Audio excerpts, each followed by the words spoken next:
All right, let's jump right in. We usually think of storytelling as, just entertainment, a good movie, a page turning book, something to kill some time. But what if it's way, way more than that? What if storytelling is actually the core technology that let our species take over the entire planet? So that's what we're going to dig into, how this incredible ability is both our greatest superpower and, right now, maybe one of our biggest dangers. This right here, this one idea completely flips the script. It takes story from being a simple hobby and turns it into a powerful piece of social technology. I mean, think about it like this. A story is the software that lets millions of individual human brains all sync up and work toward the same goal. It's how we build literally everything, from tiny villages to massive, sprawling nations. So, how does this superpower really work on the ground? Well, it all starts with something pretty basic, turning a bunch of complete strangers into a functional team. And to get it, we need to go way back before anyone had even thought of writing things down. Just picture a small group of people huddled around a campfire thousands of years ago. The stories they told each other, they weren't just for kicks. They were literally survival guides. A story about a hunt that went terribly wrong was a clear warning. Don't do that. A story about a successful hunt was a blueprint, a path forward. These tales packed all this complex, messy experience into something you could easily remember and share, coordinating the group and teaching the kids how to survive. There's actually a name for these kinds of powerful cooperative stories: we memes. Now, these aren't your typical internet memes. A we meme is a really durable, shared idea that becomes the invisible glue holding our societies together. They're the concepts that let us all work together, even with people we've never met. I mean, just think about it. Concepts like honesty, or money, or trust, these aren't physical things. You can't go out into the woods and trip over a piece of loyalty. They're powerful fictions, shared stories that we all just agree to live by. And we do it because they make working together on a massive scale actually possible. And the crazy thing is, the power behind these we memes, it comes entirely from us. We're the ones who keep them alive day in and day out by telling stories, by rewarding people who play by the rules, and by enforcing those rules when they're broken. Yeah, they might be social constructs, but they have very, very real-world consequences, enabling everything from buying a coffee to running a country. Now, for almost all of human history, these stories could only travel as fast as a person could talk. But then, everything changed. It turns out that the medium, the technology that carries the story, dramatically changes which stories catch on and which ones die out. And that process has been accelerating like crazy. Just look at this timeline. It's a story of pure acceleration. Each step, from just talking to writing it down to the printing press, then radio, and now the internet, it didn't just expand how far a story could go, it changed the very rules of the game. The kinds of stories that worked perfectly around the campfire didn't necessarily work in print. The medium literally shapes the message. Let's just take a quick look at a really powerful comparison: radio versus the internet. Radio was a one-to-many thing. You had one person broadcasting to millions of listeners, all hearing the exact same thing at the exact same time. It was incredibly unifying. It created a shared national experience. But the internet? It's a totally different beast. It's many-to-many. It doesn't connect us by a shared schedule. It connects us through our individual choices, creating these global tribes based on shared interests. I mean, think about the two sides of radio. On one hand, it could stitch an entire country together. A soldier overseas could listen to a baseball game and feel connected to home. But that same power, yeah, it had a dark side. It revealed just how easy it was for one powerful voice to manipulate and mislead millions of people at once.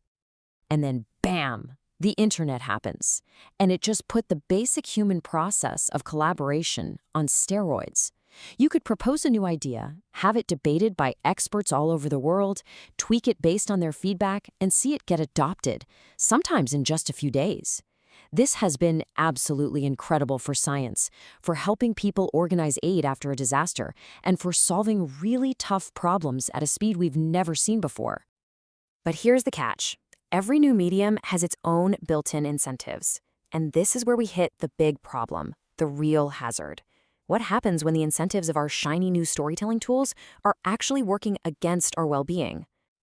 This is the question we absolutely have to ask ourselves. The internet promised us this incredible new age of connection and problem solving. But what if the machine itself, the way the platforms are built, is optimized for something totally different? something a lot more primitive. So here's the thing. The problem is baked right into our biology. Our brains are wired, hardwired, to snap to attention when there's a threat. And online, in a world with infinite competition for your eyeballs, the simplest, most effective way to grab your attention is to let up those ancient threat circuits. Fear, anger, us versus them, that stuff is rocket fuel online. It just spreads like wildfire.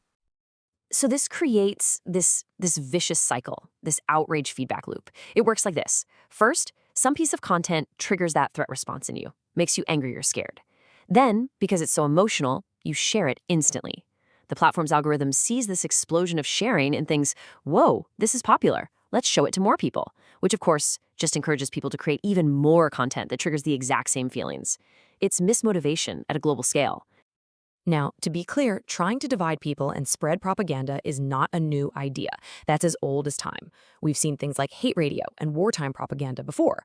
But what's brand new, what's completely off the charts, is the sheer scale and the blinding speed at which these toxic stories can now travel, pushed along by algorithms that don't care about truth or lies, only what gets a click. Okay, that all sounds pretty grim, I know, but it is not a hopeless situation.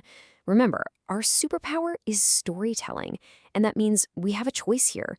We can actively decide to change the kinds of stories we let into our heads and the ones we choose to pass on. So let's talk about how we can upgrade our own information habits. Here are a few practical things we can all start doing. We can vote with our attention and our wallets and support media that actually cares about its impact. We can start treating that share button with the weight of our own personal signature. Would you sign your name to this? We can be active gardeners of our own feeds, pruning out the sources that only seem to make us angry. And we can practice steel manning.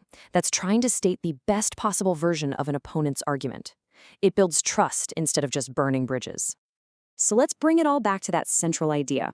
If our stories are like the software that runs our society, then every single one of us is a programmer. Every time you share something, like something, or create something, you are making a choice. You're choosing which codes to copy from your mind to someone else's. We can choose to spread codes of division, or we can choose to spread codes of collaboration. So what does one of these better codes actually look like in the wild? Well, you can start by asking a few questions before you amplify a story. Does this story focus on a complex process, or is it just pointing fingers at a cartoon villain? Is it actually testing claims with evidence, or is it just making fun of somebody? Is its goal to invite people to work together, or is it just about defining an enemy? These are the kinds of questions that really matter. In the end, it really all comes down to this. We all possess this incredible superpower of storytelling. The tools have changed, the stakes are definitely higher than ever, and the incentives are often pushing us in all the wrong directions. But the choice is still ours. So the real question I want to leave you with is this. Our stories are codes. Which ones are you going to choose to run? Which ones will you propagate?